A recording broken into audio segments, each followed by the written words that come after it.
Well, it's a decade later, but Lake George is pausing to honor the people who lost their lives aboard the Ethan Allen. 10 years ago today, 47 tourists went out to see the sights along that beautiful lake, and 20 of them never came home. Cody Holyoke takes us to a memorial to honor the fallen. Amazing grace. It's not often you get a chance to look out on the lake and reflect on the lives lost that day.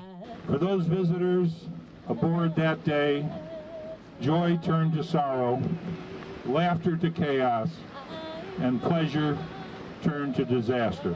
A few dozen people paused alongside Lake George to remember October 2nd, 2005, to honor the 20 men and women killed when the Ethan Allen capsized. There's so many things that we don't understand.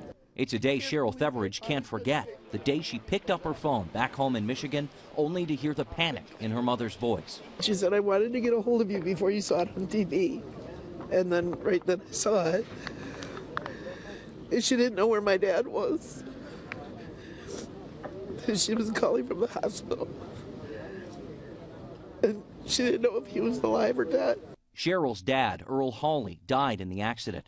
10 years later, Cheryl packed up her family and drove through the night to be here for the memorial. My mother just passed away on the 19th of August, and she had always wanted to come out too.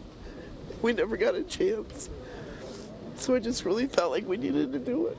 Earl Hawley.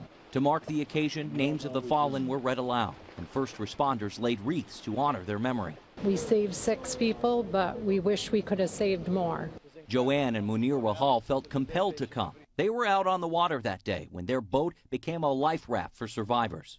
My wife and my kids started throwing just about every single device on the boat, floats, end up in the water. It seems everyone here has some connection to the tragedy. People who comforted families and saved lives. That effort does not go unnoticed. I had my mother for 10 more years. Probably never would have had that. We're very grateful to them and all their support. In Lake George, Cody Holyoke, CBS 6 News. That pain never fades. More details on the investigation are available on CBS 6's news app. Download it for your iPhone or Android by going to your app store and searching WRG.